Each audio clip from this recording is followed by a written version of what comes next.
Oh, what's going on, everybody? It's a Flying Pig here on Flying Pig United with another little video for you.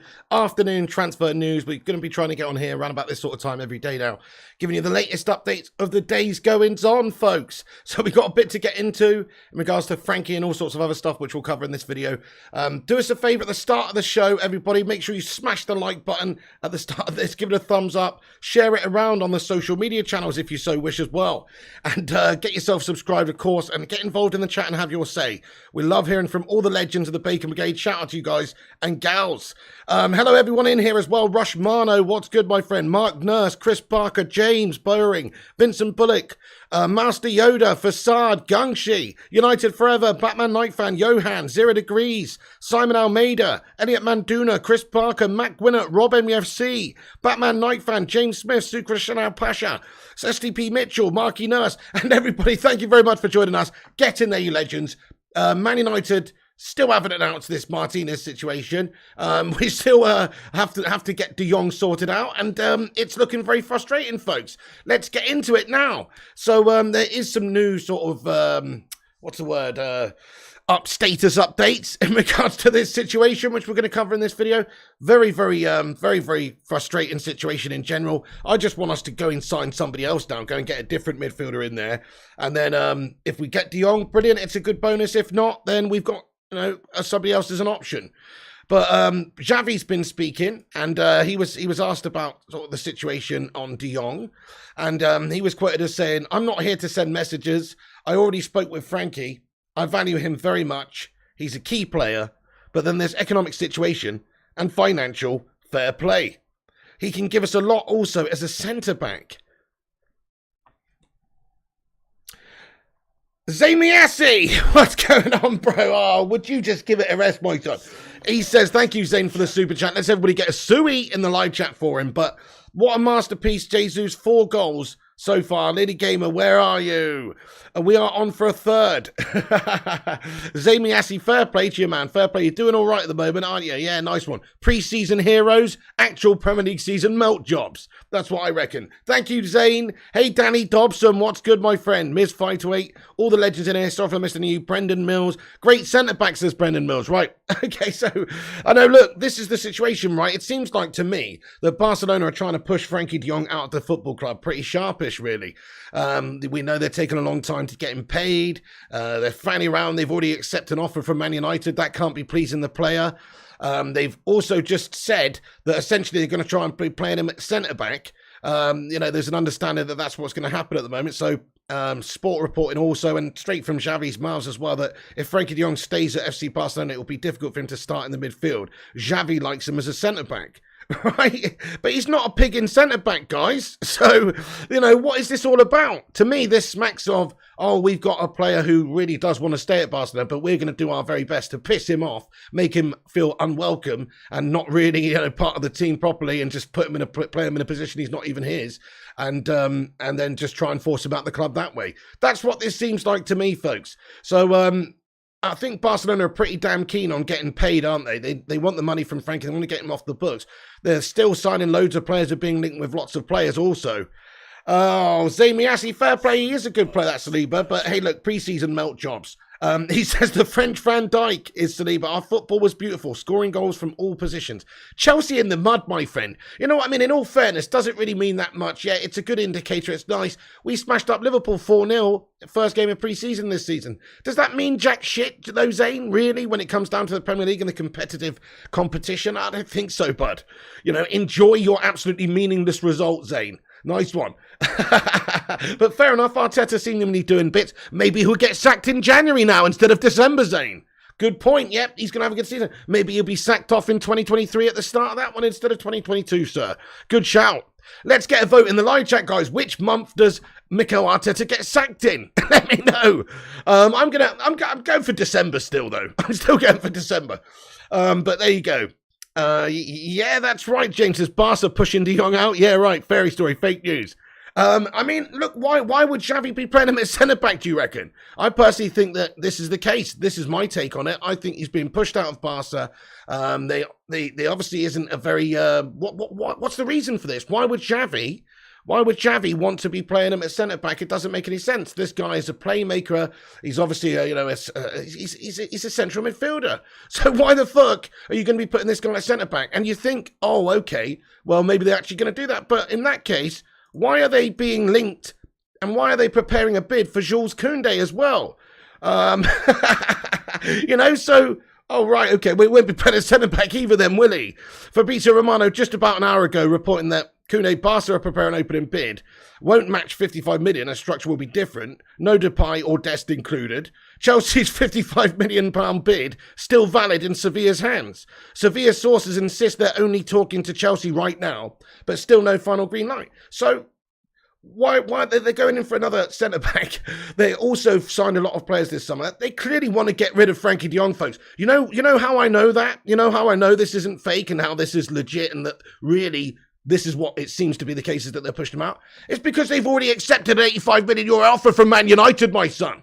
So that's not the actions of a team that wants to keep a player, is it? So now what they're doing is making it uncomfortable and dirty and tricky for the guy to stay. That's my humble take on it. I think that, they want to, obviously, they've strengthened in other positions. They have to have some sort of economic restructure. Are they really going to totally remortgage themselves over the next bloody 25 years and sell bits and bobs of the TV right deal and all this sort of malarkeys?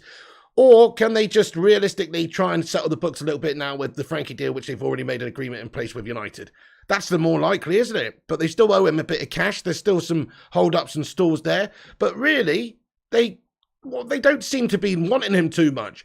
What's this about? Why would he be playing at centre-back, folks? It doesn't make any sense. Doesn't make any sense. So, Xavi's quoted as saying he can give us a lot also as a centre-back. I value him as a key player, but there's no economic situation, financial fair play. He's also in the same sentence talking about the fact that there's an economic situation and that because of financial fair play. And it doesn't matter if they've even got hundreds of millions of pounds in the bank now. Doesn't even matter, really. They've still got to adhere to the La Liga wage cap. And because of that, they've got to restructure some things. They just added a bunch of big-name players on big wages. They're looking at getting maybe rid of a few players like Dest, Depay, and De Jong. This is what they're doing, guys. All the Ds. They're giving the D to these players and kicking them out the football club. All the Ds. Out, everyone. I don't know what's going on. Xavi has got a bit of a thing against the letter D, but whatever it may be, he's I don't think it's a very palatable situation for De Jong. Like, if he really wants to stay and he really wants to keep his head down and just do as he's asked, then fair enough, he's going to stay in Barcelona, isn't he? So there is still a chance that he stays in Barcelona. It's not 100% right now, but it does look like to me that Barcelona are trying their best to try and push him out the door a little bit here. Smash a 1 in the live chat if you agree with me. Smash a 2 in the live chat if you disagree with me. Let me know. Okay, so yeah, Rob MUFC says Laporta is the Alex Jones of football club presidents. Hey, Gaming Sim, what's good, man? Really good, thanks for watching. Hope you're good. Good to hear, Gaming Sim. Great to have you in the Bacon Express today, my friend. Daryl Platt says Barcelona car boot sale every Wednesday at 3 p.m. Rushmonitor says Xavi doesn't rate Dest either. Okay, so Facade and Chris and Days Gone agrees with me. Matthew Smith disagrees. Luno disagrees. Elliot Doom and Aaron Spear agrees. John Adair, Master of the United Tactical Talk. Yeah, I just can't think of another reason why they would want him to be playing a centre-back, folks. It just doesn't quite add up. They want to make it uncomfortable for him, and I think Xavi's acting on instructions from above here, in my opinion. It's a bit of a shithouse move, this, from Barca, isn't it? What a scum club! That's right, I said it. Because they always do this sort of stuff, folks. They're always, for a start, the fact that they've just led us on all summer long, and they've got whatever tactics they're doing here with Frankie de Jong to, I don't know, avoid payment or whatever it is, delay things, maybe find another way to keep him. Maybe that is a consideration if there is other ways they can settle up sort of economically. But at the moment, Xavi said it himself. He said he's a key player, but then there's an economic situation and financial fair play. And also the salary cap and etc. they've got to adhere to. So because of that, guys, I think that it's looking more and more likely that Frankie de Jong will probably leave. Hopefully there's no other tossed pots sniffing around, such as those Chelsea scummers or anybody else at any point. But if not, then Man United should have clear path to get this guy in. And the Ten Hag factor, you would think he would come to us. Hopefully next season we'll be in the Champions League. Getting Frankie in is such a key part of what Ten Hag's trying to do, because that's his number one guy and that's who he wants to sort of build the team around. And really, I think he'll be the game changer for us if we can get Frankie de Jong in. It won't be getting in Eriksen, unfortunately, or Malacia. I think Martinez could be a big game changer for us as well. But certainly, I think the biggest game changer for Manchester United could be to get somebody of Frankie de Jong's quality in that midfield, actually distributing the ball properly, playing out from the back, getting us going, and being like a little bit of a Carrick-esque type player for us, maybe, and just ticking things over. That's really what we've been crying out for a long time, ever since Carrick left. So if we could get him, I think it's a big problem solved. Our midfield would go from being absolutely atrociously gash with the likes of Fred and McTominay in there as our sort of first choice players really at the moment. Donny van der Bleek as well. But, those guys are the options and it's not good enough. Definitely De Jong is a top class player who's going to improve things considerably. And Ten Hag knows that. And so he's prepared to be patient, but he won't be happy about how long and delayed this has been either. But there's not really much more that United can do, in all fairness.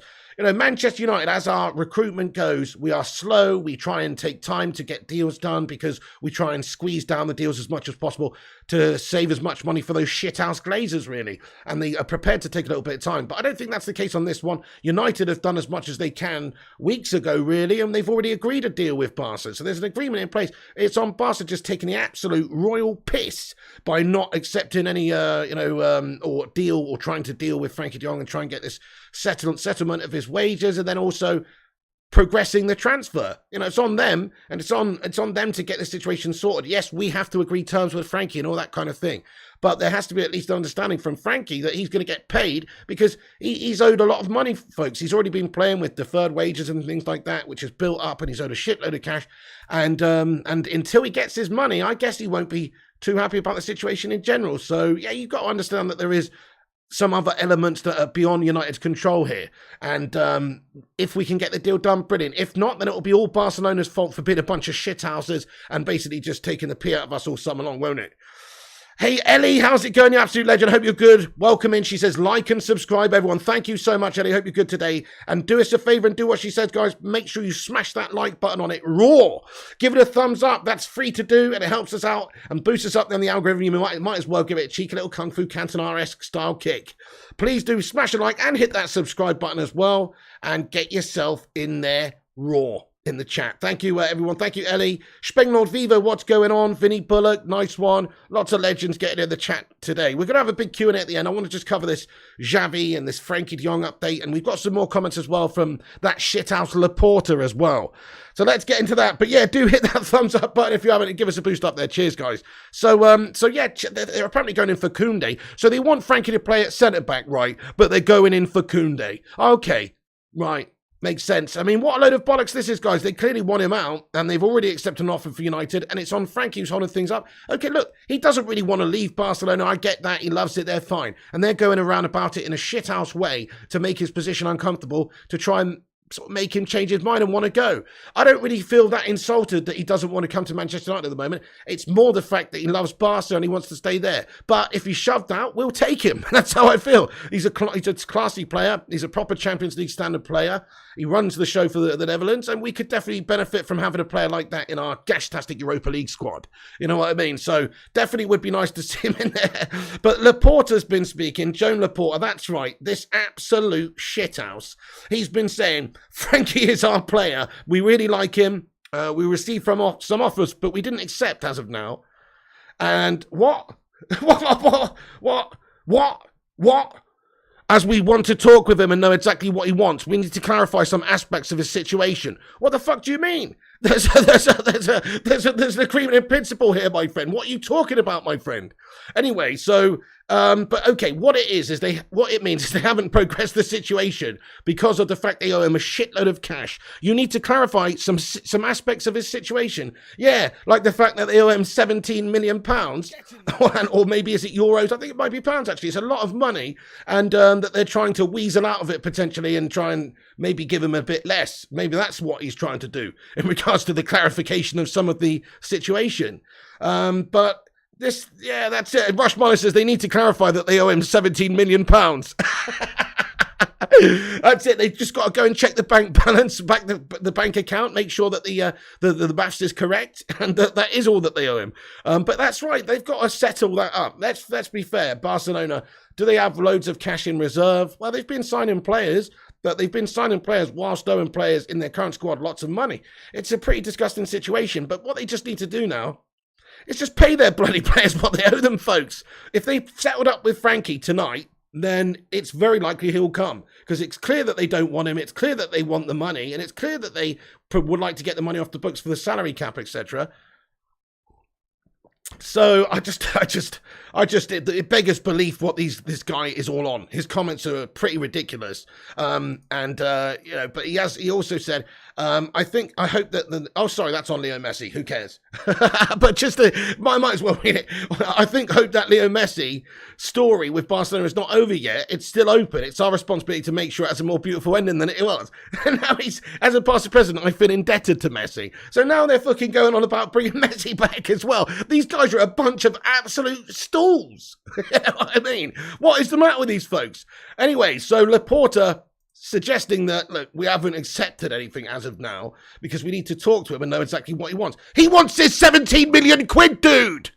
Goodness me, it's easy. Give me back my money. He wants his money. Pay him up and he'll come to Manchester United. It's pretty simple, really. We're prepared to give you 85 million euros, 75 million up front to make this happen as well. So stop being a bunch of shithouses. Is this the case that maybe they're using this as a bargaining chip as well, saying, hey, look, we're prepared to pay Frankie what we owe him right now. But you guys, you know that 85 million euros that we agreed? Well, how's about we have it all up front instead of 75 up front and 10 down the line because, well, we need to pay this guy off. I don't know. I think they've already done that, to be fair, because previously there was an agreement in principle. Then there was an actual agreement. So the agreement has already been agreed. hence the word agreement. So I don't think that would be the case, but they certainly squeezed an extra 10 million euros out of us initially compared to the initial bid. So Joan Laporte is saying these things. I mean, let's just ask the live chat. Now, I'm actually going to get a little poll on the go for this one, seeing as there's some more sort of information that's come out here and a good bit more info we've got. So let's get into it. Guys, we've got 87 likes on the stream. We can do better than that. Bacon Brigade, assemble! Let's smash the 100 barrier. Hit that thumbs up button. Get yourself subscribed and have your say in the live chat as well. So I'm going to ask the live chat, Jong, and then I'm just going to say stay, go. So there you go, stay or go. That's what I'm going to ask you folks in the live chat. Does he stay or does he go? And I've got a little poll up in the chat, so please do have a vote. I think he goes to Manchester United. The more and more this summer rolls on, and the fact that you can see Barcelona's underhand tactics, and the fact that they're treating their players like muck, really, and they're making them obviously wait for money that they're owed, and they're accepting offers from other football clubs for transfers of them.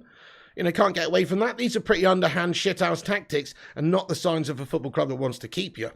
So from Frankie de Jong's point of view, surely he's warming around and coming around to the idea of maybe parting ways with Barcelona. And Manchester United's a very good destination for him because of Ten Hag, the Premier League. Okay, we don't have the Champions League right now. That is a big, big loss for us. That's going to be an issue, and that's going to put off a lot of different players as well. Like, for instance, Cristiano Ronaldo. If we did have Champions League football this year, Ronaldo, I think, would be in pre-season training with us. There wouldn't really have been an issue. But because we've got Europa League guff, and he's all about that Champions League, then he wants to now go. And so that is a big put-off for players coming in as well. People like Frankie de Jong who have got used to playing in that Champions League football. The only difference is that really United is a Champions League football team. It's just that we finished 6th, but we really should have done a lot better, even with that squad that we had last season. It's just that it was a complete implosion of a season from both the managers we had there, and it was an absolute shit show. But really, the potential is there with Ten Hag. Ten Hag has a great coaching style. Hopefully he can get the current squad playing better than they were last season. Even though we've not really added anyone just as of yet as to the sort of numbers that we should still be better than last year because it's about the style of play that we're going about it. It's about his coaching methods and building some sort of new philosophy, instill some sort of belief and confidence into these gash players. And if he can do that, then the current set of players could have a better season without adding anything to it. But I think it's fair to say that we need to add lots of players. Now, Frankie de Jong's got an opportunity there to come in and be a vital part of Ten Hag's midfield and basically have a team built around him. And then next season, we could be back in the Champions League. So it's not the most unattractive proposition either. Plus, he'll be paid very, very well at Man United. We won't be deferring any of his wages or anything like that, and he'll get paid on time, and he'll get paid a lot of money as well. I think he's probably worth to Manchester United about £275,000 a week. Let's ask what you guys think in the chat. How much do you think Man United should pay to Frankie de Jong in wages? But I think he's worth onwards, upwards, towards 300,000. I mean, Paul Pogba was on 300,000 and he was absolutely gastastic. We don't want another Paul Pogba, but I don't think this guy is. I think he would be coming in and, he would be a good player, a quality player for us. So only time will tell. He could be another sort of Pogba flop. Who knows? But I think he'd be worth that sort of money. Duncan Bolitho, what's good, my son? He says 300. John Adair thinks 300k as well. Batman Night Fan says 250k. 50 quid a week says Last Avenger. Alex Core says 40 grand a week. 225 said Nick Knack. Elvis Muhati says 350. Oh, thank you, Marky Nurse. He said it should be 309 likes, guys. What's up? Smash them likes. Thank you, Marky Nurse. 290 says Agrippa. 300 says United Tactical Talk. Chrissy J says matches Barca wages. There you go. Right. So, Chrissy, I believe he's on 350,000 euros a week. So what's that? That's similar to around about 275. Is it 250? Rushmana says 400k. No doubt he wants a wage increase to come. Wow, so that's a good point. Will, if he's really only coming for the money, I would be pretty concerned. I'm quite happy to match what he's getting at Barcelona. I'm quite happy to give him £275,000 a week. But 400k, I mean, if that's what he's after, it's clearly, I don't think that's the right thing for us to do, because it's not the right sort of message, the signal that to be sending there. We're happy to pay him significantly, maybe even a little bit more than Barca, just a tiny little bit, but not a shitload more like that. That'd be crazy, wouldn't it? Because then he would only be coming for the money. And I think he will be coming because Barca don't want him anymore. That's what I think the main reason he'll be coming. Secondarily, hopefully, look, we can get a reasonable deal with him. I think 300k. I mean, if Manchester United had announced, or it came out that Man United had agreed a deal and we're paying him £300,000 a week, well, I'm not bothered about that, folks. It's not my money. I'm really not bothered about that at all. Pay him 300k a week. In my opinion, that's fine. It's a bit more than what he's getting at Barcelona, and he'll actually get it this time as well. So it's pretty. It's a no-brainer, really. I mean, Pogba's gone out. You've recouped all of those wages that you're not paying him. So you can just go and give it to Frankie de Jong, can't you? G-Wolf United Gaming, man. Thank you so much for the super chat, dude. Let's get a Sui in the live chat. Thank you, G-Wolf, for the super chat. You done. He says, would you do a swap deal with Griezmann for CR7, says G-Wolf United Gaming. Right, thank you, G-Wolf United Gaming. So, G-Wolf United Gaming, it's a tough one, isn't it? Would we do a swap deal with Cristiano Ronaldo and Griezmann? I mean, Griezmann's not as good as Cristiano Ronaldo, but Griezmann is a good quality player, and he's versatile as well. I rate him, I like him, I think he's very good, and he's younger. He's 31, so let's face it, he's got more of a future in the game than Ronaldo, who's 37. Then again, saying that, Ronaldo could still be the tits for about another 2-3 seasons. Who knows? He's literally that good. But Griezmann is a very, very quality player. Maybe he would do well in a Ten Hag system. He can play a variety of different roles, I suppose. I mean, we could do a lot worse than Antoine Griezmann, folks. Honestly, we really could. There's a few players that have been linked from us from La Liga at the moment. People like Memphis Depay, who can play left wing and striker. Griezmann, who can play, striker, second striker, centre forward, even put him out wide, etc. He is versatile enough to be playing in a few different roles. Where we've got a bit of a skeleton squad at the moment, if we do get an injury or two, having a player like that who could just pop in anywhere is pretty handy. It's pretty handy to have, and he's a good quality player. The situation there's a strange one though, right? So technically he's on loan, but I think there's like an obligation to buy, isn't there? Like they have to buy him, right? So he is essentially their player, Atletico Madrid's player, but he's actually still not technically their player. I don't really get the whole situation there, folks. So he's on loan, but I think there's an obligation to buy. But only if only if he meets certain requirements based on the previous season or the next season even. So I'm not clear 100% on the Antoine Griezmann situation. I think it might be a little bit tricky. But if they're looking to get rid and looking to offload him, in order to bring Ronaldo in, if that's what they want to do, then Griezmann would be a good option for Manchester United, definitely. Let's ask the live chat, would you take Griezmann at United, yes or no? Has the Griezmann ship sailed, says Rushmano? I mean, we looked at his stats yesterday, didn't we? They haven't been amazing, but over his career, it's pretty good. And he's only 31, which is crazy because he still looks like he's about 12 years old. But I don't know, actually, G-Wolf. I think I personally would take him, but ideally, we wouldn't be getting rid of Cristiano. Cristiano is the GOAT to me, and even a want-away Cristiano, once the window's closed and he's got his head down, I think still a beast. Carl Page says no. United Forever says no. Doom says no. He has been, says Astromatic. He's past it now, says Nick Nack. Yeah, Madhouse says Griezmann's a bit of a has-been. Yeah, so his recent statistics and stuff, not the most inspiring. Elliot Manduna says no. Cayman Sim says yes, because it's a player coming in. Can't trust the Glazers to spend. Okay, well, let me ask you this then. Would you rather Depay or Griezmann? Because Depay is reportedly available for about 20 mil because he's only got a year left on his contract, and Barcelona are looking to push him out as well to try and get some more money off the books and also to get a little bit of cash back. So would you rather Griezmann or Depay? Let me ask the live chat about that one, because these are a couple of realistic players that are being linked to us for not a lot of money at the moment. And like Gaming Sim just said, we need some additions. We need some players coming in. Like these, we do have issues, and we do have a bit of a bare squad at the top there. Depay all day, says Nick Morris. Depay is 28, younger. Depay says Daryl Platt. Depay says CV. Depay says Morgan. Depay says Josh Lee. Depay says Ghost. Griezmann says John Adair. Depay says Footy. Depay all day, says Lebo. Depay says Doom. Depay says Chris Chatfield. Griezmann says Jeremy. Fair play. I mean, I personally think Griezmann's been a better player, obviously, over his career. I mean, if he's 31 now, is he a has-been? That's the question. Depay's in his prime 28. Though Depay has had a really impressive strike rate. Even last season, he did get like 12 goals, I think, for Barca in 20-odd games. Not too bad. Couple of assists. And then previously in the French league, absolutely smashing loads of goals. But is he a continental player or is he a Premier League player? Because when he was in the Premier League, the only experience we've got to go on, it was many years ago now. It wasn't the best for him. He has flourished and he has developed a lot since then. He's not really the same player. I think it would be harsh to say that he is. And Ten Hag's got that Netherlands factor with him as well, which does maybe increase the likeliness that it could happen. I mean, really, I'd be happy with either of those guys. If we could add one of those guys to the squad right now, it's just another body, just another good player. And I don't think either of those players are great. They're not worldies. They're not really going to change the game for you or change the season for you. But they're good additions. They can provide some goals. They can provide some assists. They can, provide some competition for places. So, yeah, I mean, I do think that either one of those would be good. Both better than Rashford and Martial, says Gaming Sim. Ooh. Based on the last season, yes. Thank you, Vuti. He says, smash the like button for the pig. Thank you so much, Vuti, you legend. And Rashi says, subscribe to the channel. That's right. If you guys are new, please do hit that subscribe button. Get yourself in there raw, my friends, and smash that sub up. We're on here every single day, giving you the latest updates.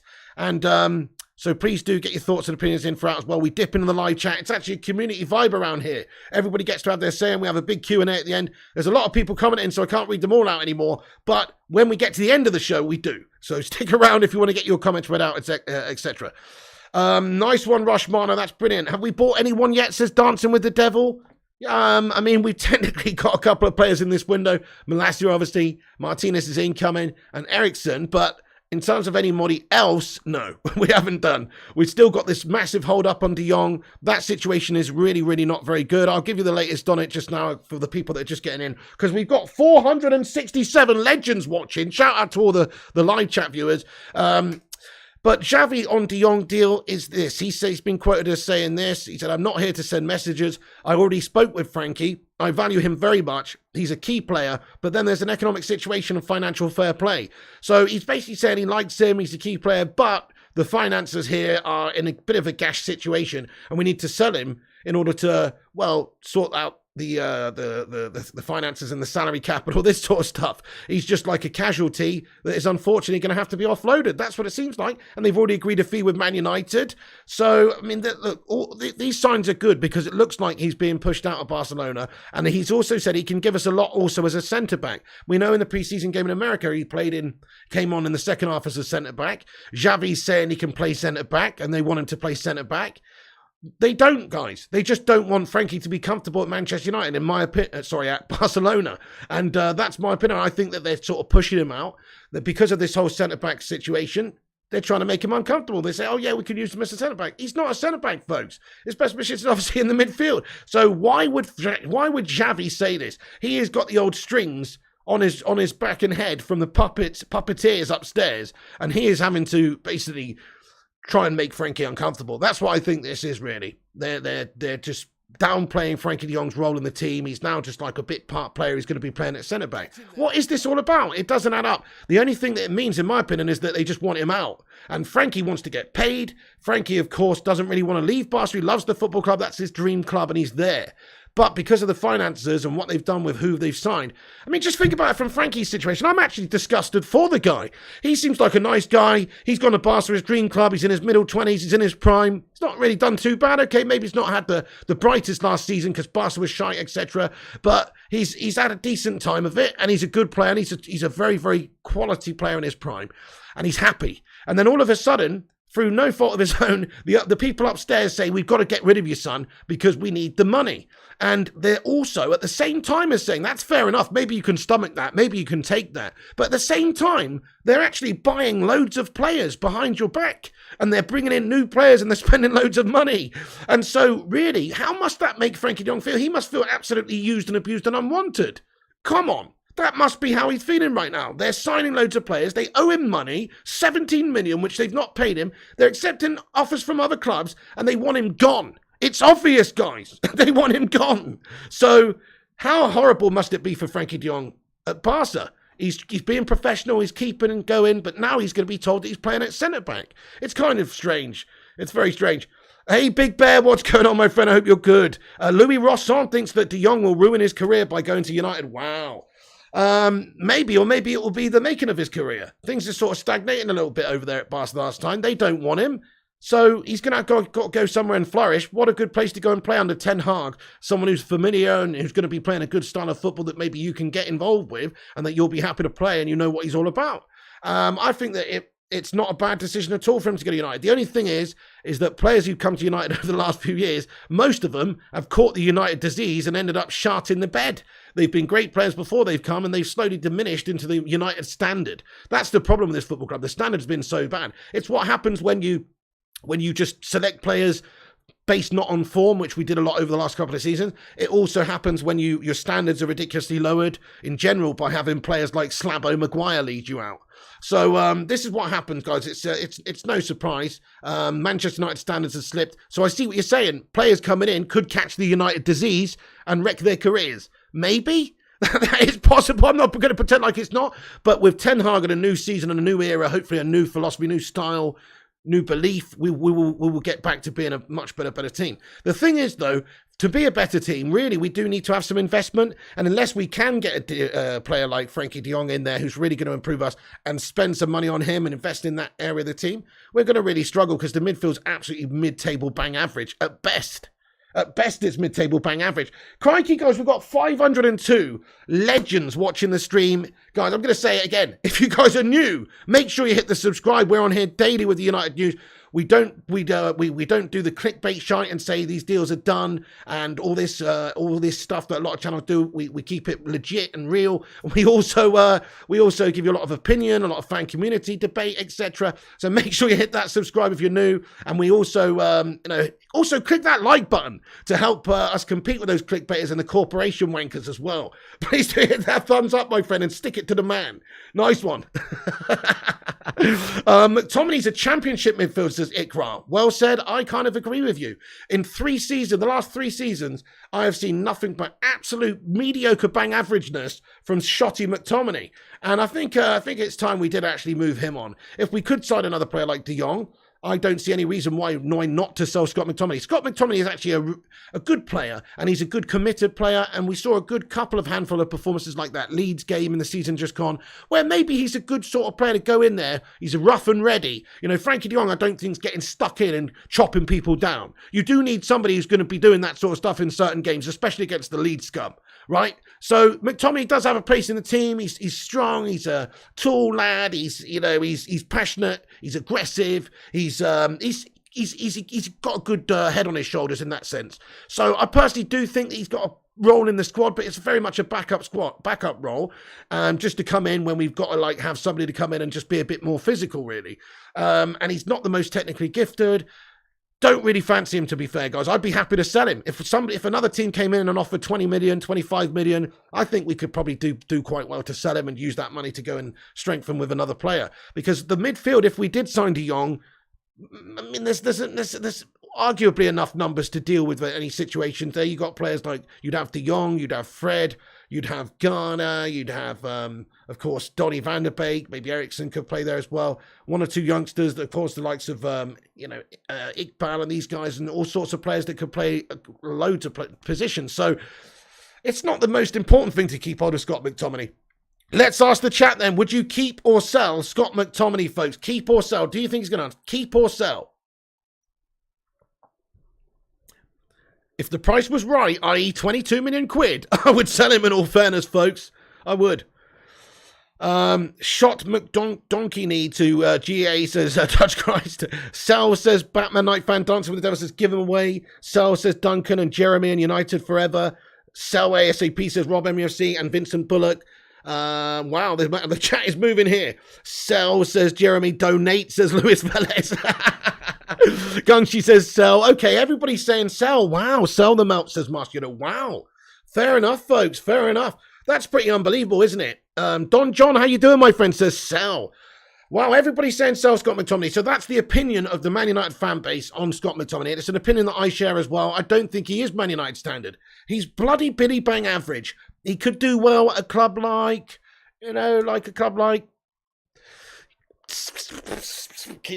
Southampton or something.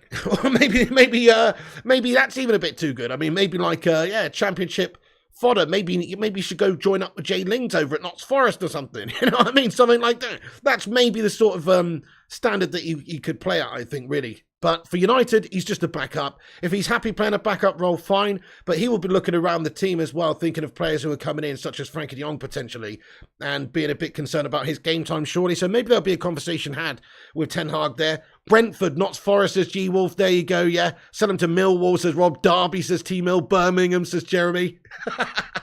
Norwich, says Ikra. Yeah, that's right, Game Sim. Southampton have better. James Ward-Prowse is a baller. Mate, he's one of the best set-piece takers in the game, isn't he? He really is.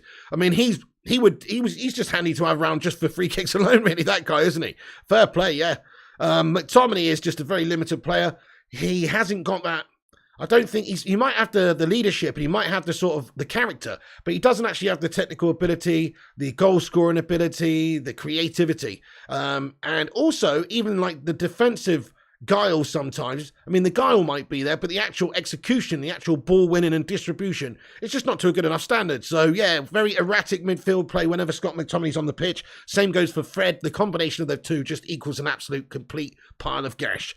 So yeah, McTominay out. I'm happy with that one, guys.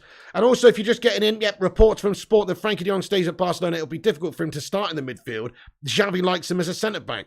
Clear signs, Barcelona pushing him out. Laporta, though, on the other hand, their shithouse president, been saying, Frankie's our player. We really like him. We received from offers, but we didn't accept as of now. As we want to talk with him and know exactly what he wants. He wants his 17 million back. We need to clarify some aspects of his situation. Yeah, like how they can weasel out of paying him 17 million. Thank you, HP Growbag, for hitting that subscribe button, my son. Really appreciate you dropping that subscribe. And Abdul Hamid as well. Thank you so much for hitting that subscribe button, dude. You know it makes sense. Welcome aboard the Bacon Express. If you guys are new, drop the subscribe, drop the like, and get in the chat and have your say. Jeremy Leduc says, if Ronaldo had to leave, would you consider a swap deal with Griezmann plus 50 million? Plus 50 million? No, I wouldn't. Not for that, no. I mean, look, Ronaldo, I think we've got to be looking to get somewhere like 20, 25, 30 million for him if a club was going to come in. It's not worth us selling Cristiano Ronaldo for anything less than that. We might have only bought him for 13 million, but we know what a commercial entity he is. We know what sort of interest and pull that he has in getting people interested in the game and watching from different countries and all sorts of stuff like that. That's very important from a commercial point of view. Also, his goals. He's a fountain of goals. He scores an absolutely amazing amount of goals. And if he was actually playing in the Premier League this season for Ten Hag and is here for the start of the Premier League campaign and plays 30 games, which he won't play them all because he's 37 now. He's got some hip injury issue and he does need managing a little bit. He can't play all of them. But look at last season. He clearly wants to play. He's unhappy about getting subbed off with 20 minutes to go and stuff. This guy wants to play. And he was fit and available for most of the games last season. I think if he played 30 Premier League games, he would score you 25 goals in a good functioning Ten Hag team. Why not? He's such a finisher. He got 18 last season in an absolute gash situation with a bad service and no quality behind him at all, hardly. And he still managed to get 18. So with Ronaldo on form and with the team on form behind him, he's going to have a field day. So from that point of view, we should try our absolute best to keep him. And it's not worth us selling him unless we're going to receive an offer like 30 million, 25 million, which we can then go and put towards another quality goal scorer, which maybe just isn't around right now. So my feelings on Ronaldo is, nah, don't sell him, keep him. But let's just ask the chat, though. How many Premier League goals do you think Ronaldo scores if he stays this season? Let's ask the chat. We like to do this. I personally think 25 is easy for the guy. That's only 7 more than he got last season, and the team was crap. And he also missed a few games last season, didn't he? Because we'd already, his first game was the Newcastle game, wasn't it? So we'd already played a few games at the start of the season. So that's even with a few less games than everybody else as well. 30 says Jeremy, 20 says Gaming Sim, 20 says Lou Manu, 25 says Elliot Manduna, 21 says James Gray, 10 says G Wolf. You what? You're saying he gets 8 less than last season? Those are Gabriel Jesus figures, G-Wolf. What are you on about? Agrippa Chinara says 30. I personally would not take Tammy Robin, no. I mean, he's a good player, but again, he's one of those good players that I don't think's great.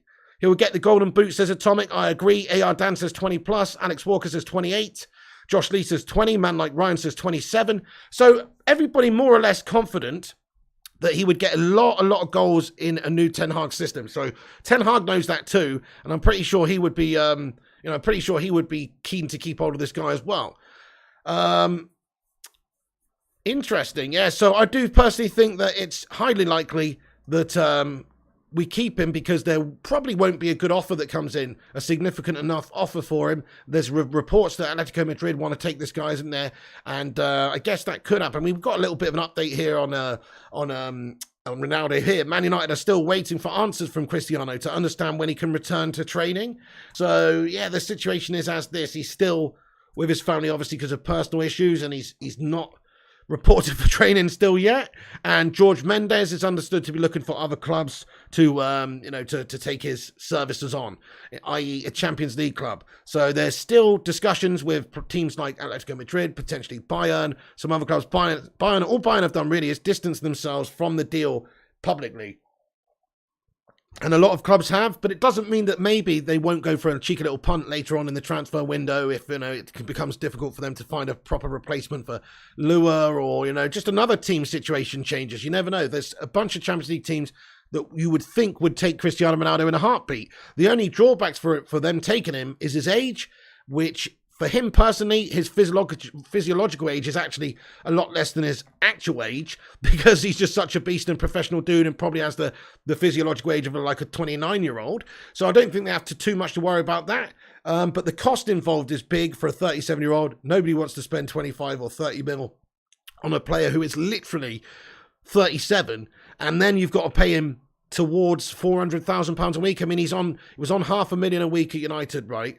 However, that's not the most realistic to pay him going to somewhere else because not many teams pay that sort of money unless it's like your PSGs or, not many teams pay that sort of money. So it's understood that George Mendes and Ronaldo would actually be quite keen to take a wage cut in order to go and play Champions League football for the season. So it's if that's the case, then he really does want to go, doesn't he? And I personally think that probably would be the case. I don't think Ronaldo cares about an extra 50 grand or 100 grand a week at this stage. He's super minted. He's got loads of different commercial enterprises which make him a shitload of cash. And I don't think he really is that bothered about an extra 50k, 60k here. If that was the case, he'd be playing in Saudi, wouldn't he? So, very much likely that he would want to go to a different football club if if there was an offer that came into Manchester United. But United do not have to accept, and we would only be prepared to accept if it was a good offer and that we could then put that money towards a younger player who's going to benefit us for the future. Because right now, Ronaldo's goals are so important, and he is a United player, and you can't get away from that. Like, he has a contract at United, and once the window slams shut, he'll have to come back and play for us. Otherwise, he's going to get fined all his wages. I mean, I don't think he's going to want to not play anyway because he's preparing for the World Cup, etc. later on this year. So surely Cristiano Ronaldo wants to be active. He wants to be playing. He's posting images on social media of himself wearing Man United shorts and working out and staying fit. He's not mentioned publicly anything about staying or going from Manchester United. It's all via his agent through the media, etc. How this is all coming about. So that's sort of the understanding, is that they are still working and pushing on trying to get other teams interested in Cristiano Ronaldo for the right sort of price. Maybe be prepared to take a pay cut, but it does come down to economics for a lot of these teams as well. Is it worth them signing a 37-year-old on big money? If they drop their salary, etc., and they're signing on fees and bonuses and agents' fees, all this sort of things, maybe it does become more manageable for some of these football clubs. So I wouldn't be the most surprised. But let's ask the live chat, where do you think Cristiano Ronaldo plays his football this season? Let us know. Have a little vote in the chat. Man United, do you think he stays Man United? Or do you think it will be Bayern or a different team? Let us know. I mean, let's go Madrid are reasonably linked. It's understood Diego Simeone's interested. Some reports in the press that they're trying to get rid of Antoine Griezmann to in order to just free up the position, free up cash as well. United says Rory. Chris Barker says, I don't care. You don't care about the GOAT leaving us. Bayern, Leeds. Atletico Madrid says James. Yeah, so Batman Night Fan says Manchester United. Peter Fretwell says Bayern. He's going to Madrid, says Mr. Khan. You think he's going to Madrid, really? Fair enough. Well, I actually saw some comments from Carlo Ancelotti earlier on, and he basically said that their business is more or less done this season. He's happy with the squad. So, I mean, fair enough, but I'm not so sure. I mean, it doesn't seem like there is that much interest from them, unless they've been keeping very quiet. Perhaps if he's offered to Real realistically and there is an understanding that it could happen, they would maybe want him back, just from a commercial point of view. It's a brilliant commercial signing. It's also a brilliant football signing as well. Oh, nice one, Rosh Mono. He says, we've got 220 likes, guys. That's awesome. On our way to 250. Get in there, my son. Sui. Please do hit the like if you just joined in. It's free to do so. Ian says, I just don't want to leave this to the last minute, then not go and get another striker in. Good point. Yes, that would be so annoying, wouldn't it, if we let this rage on all summer long and then Ronaldo just gets sold at the end of the transfer window. It's best if he's going to be sold to get him sold right now so we do have time to replace him. So you're absolutely spot on. I do agree with what you're saying, but also I'd still rather we keep him. He is still, in my opinion, one of the greatest players in the world right now, even at 37. I think he proved that again coming to the Premier League last season and scoring all those goals. And with a good team behind him, he could score even more goals. The only problem is, it's just we don't have that Champions League football for him. Zayn Miassi, thank you so much for the super chat, my friend. He says, take Diogo, Tielemans incoming. Viva the Arteta revolution. We are the dark horses to win the league. Wow, Zayn Miassi's got some big inflated space hopper bollocks because of a couple of pre-season games. Zayn Miassi, go and get the old needle and deflate him, my son. You're delusional, sir. Tielemans incoming, fair enough. I mean, look, if Tielemans went to Arsenal, then he's really just going to another club similar to Leicester City there, isn't he, really? Let's be honest. Europa League standard. I know Man United are this season, but we are in the Champions League a lot more sort of, we've won it. We've actually won it, etc. And next season, Ten Hag would be expected to get us there as well. I'm not so sure about Mikel Arteta, really, but that's what you're suggesting. But, no, I mean, Tielemans, if he goes to Arsenal, fair enough. It's only because teams like Man United haven't got the bottle to go in for him. Because I think if we tabled on offer for him, he would be more likely to want to go to Manchester United. But I actually think Tielemans has said previously that he wants to go to a Champions League team. Would he really want to go from Leicester City to Arsenal Hollands? Is that really that much of a big step up? I think he's looking for Champions League football for his next squad, which maybe rules out Man United as well this summer. But still, United would be more likely if we actually went in. Zayn on the good ganja, says T-Mill. Zayn's credit card on his mum's credit card again, says Mr. Khan. Oh man. Daniela Araye says Zayn McGrassy smokes too much grassy. Well, he's on one, mate. Whatever it is, it's good. I think Ten Hag's brought him some over from Amsterdam, my friend, because yeah, he does seem a bit jovial right now. Zayn Miassi, are you okay, bud? Have you been to sleep? Have you been on an all-night bender? But anyway, no, good result. Beating teams in pre-season, nice one. Well done, bud. Right, so... Zayn Miassi, thank you so much for the super chat. But what I was going to say is, there's some reports, now I think this is personally raw BS, but there are actually some reports that suggest perhaps Manchester United would allow Cristiano Ronaldo to leave on loan. All right, get this. So Man United have a contract with Ronaldo till next summer, but there's an option to buy. There's an option for extend it for another year. So perhaps there's a feeling that Manchester United would be prepared to let Cristiano Ronaldo go out on loan in order to, as long as he essentially agrees to stay with us next season, if then we have Champions League football. I mean, what is going on here? What is going on here? I don't know. What's the suggestion? Maybe it could work if he really, really, really, really wants to go. But at that stage, when he's 38 next year, is that really what we need? I mean, we've got to start building for the future and replacing Ronaldo in a year's time, if you ask me. Not that he's not going to be good enough, just that we do have to start looking towards the future, and he can't be around forever doing it. But there are some reports that suggest that maybe we could loan him out for a season if he agrees to sign on essentially for another year afterwards next season when we've got Champions League football again. If the only factor is that he really requires Champions League football, then you could solve the situation in the short term. You know what, though? This story to me just sounds like absolute bollocks, in all fairness, folks. Why would we do that? we would want to just sell him. I don't think it really adds up. I mean, he's being paid $500,000 a week, and if he's not happy, I suppose you'd rather loan him out and get some other club paying it, wouldn't you? One of the put-offs for a football club bringing in Cristiano Ronaldo this summer, such as Bayern Munich or something like that, is the initial fee that Man United would have to ask for to get him, because he is worth a little bit to us, right? And he's Cristiano Ronaldo. So at that age, and agent fees and things like that, it becomes unappealing, perhaps, for some of these football clubs.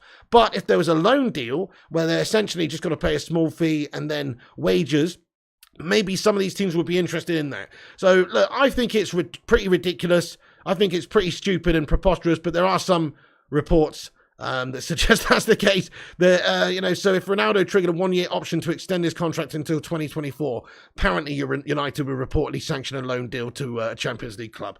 I think it's absolutely preposterous. The only way that I think Ronaldo leaves is if there's an offer that comes in, reasonable offer, 25 mil from a Champions League football club, and then Ronaldo would probably want to go because he's all about the Champions League. That's the only reason he wants to go, is because he just needs to be playing Champions League football.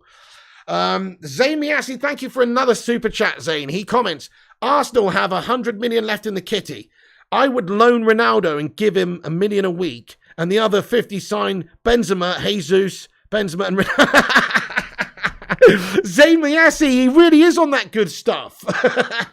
Now he's on about loaning Cristiano Ronaldo to Arsenal, and fuck me, I've heard it all now, bud. So what you're suggesting is that Cristiano Ronaldo leaves a football club he's not happy at the moment because he doesn't have Champions League football, goes out on loan to shithouse Arsenal who also don't have Champions League football. Jonathan Gallagher says, Zayn is too funny, man. He is pretty fucking hilarious in all fairness. Does he actually... Do you know what? I just think... To Zayn... What... Are you real, Zayn? Are you actually real? You know what I mean? Anyway, so thank you very much, Zayn. Actually, let's get some Sues in the live chat for Zayn. Guys, we're nearly at 250 likes. Get in there. Thank you all for hitting the thumbs up. You're absolutely amazing. Okay, so also, let's just cover the rest of the news then, folks. So there is that big news on, on Jong, which we'll get into just before the Q&A, just to give everybody who's just got in the stream a rundown. But the other news, I mean, Man United are looking to offer Alejandro Garnacho a new contract as well. Apparently this has been approved by Erik Ten Hag via Fabrizio Romano and transfers_UTD on Twitter. Check that out. That's Matty Rushmano's page, my transfer guru. Transfers_UTD. Go and give him a follow, guys. Go and check him out. Rushmano Udon. But yeah, via Fabrizio Romano, we're working on an Alejandro Garnacho contract. This guy looks very classy. I'm a little bit disappointed we haven't seen more of him.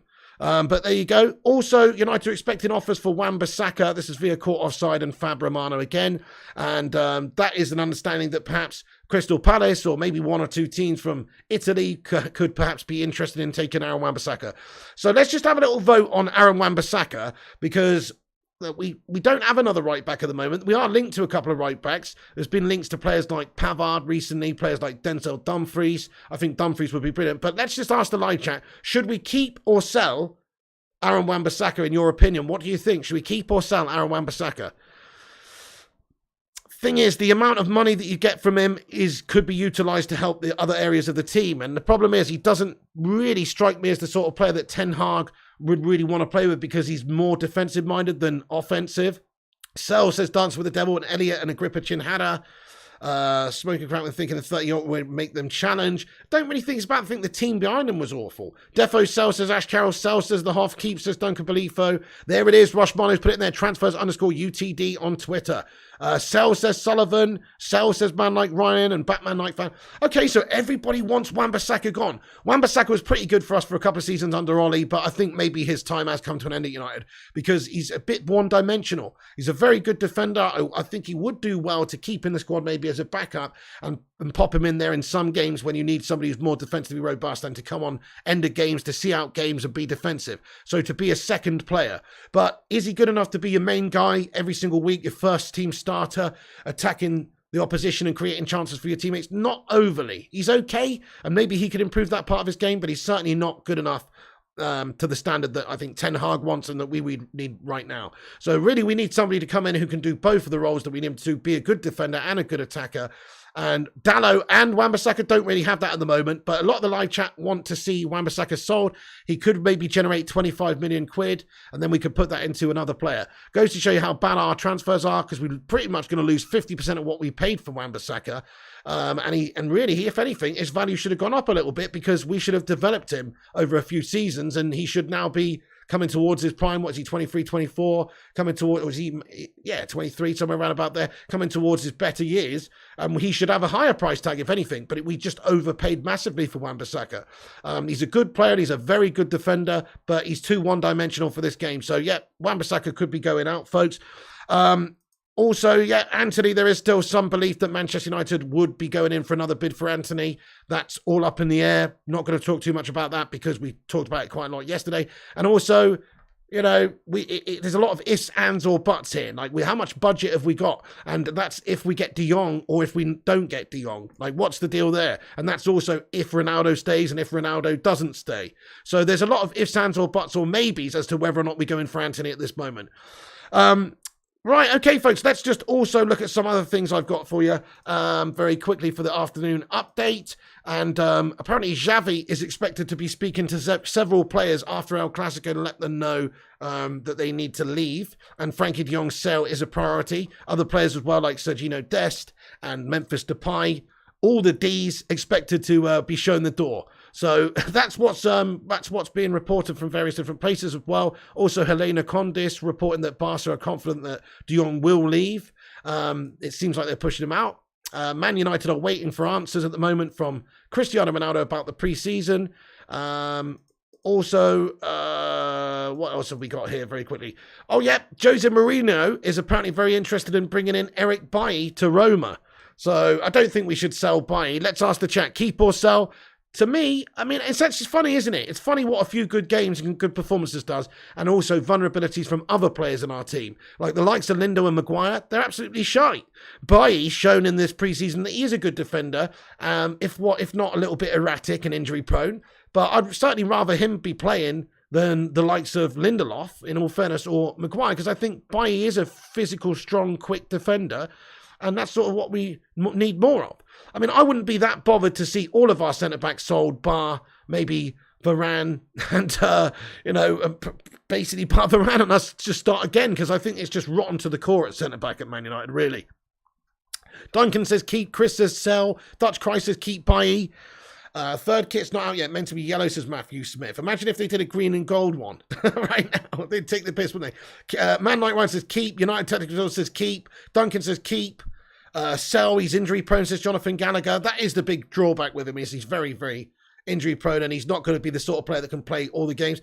Jamin Sim says he's made of breadsticks. There you go, he is quite an injury prone player. He can't get away from that. But based on just sort of defensive abilities, I do prefer him a lot to, Lindo and Maguire. In terms of like aerial ability, then again, he did sort of shit the bed for that set piece in the last goal, but Davide should have had it. But Jose Mourinho apparently interested, and United are reported to want only around about 10 million or something for this guy. Surely that's not right. I mean, this guy's 28. He's in his prime. He is injury prone, which is an issue, and he just hasn't really played that many games at Man United. But you would think we wouldn't want a lot more than that for him, really, or a good bit more than that for him, really. 12, 14, 15, 16, 18, somewhere around about that. 10 million is just too low. I mean, he previously played 113 appearances, of course, for Villarreal, I think, before he signed for Manchester United. And he's played 113 times for Man United since arriving from Villarreal, is what I meant to say. So you think about that in 2016, and it's now 2022, 6 years later, and he's only played 113 appearances.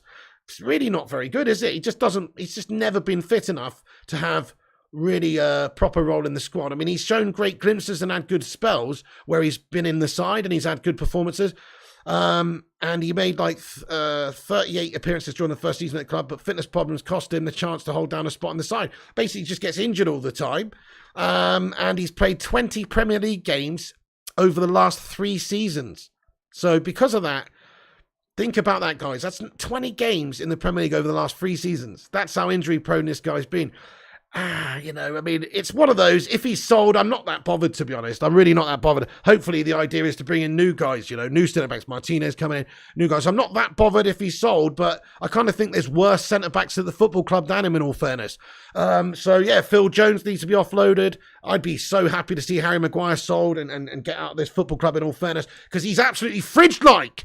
It's time we melted and defrosted that guy and sent him back to Curry's and fucking, made good on our warranty or something. We should have got that extended warranty on him from Leicester,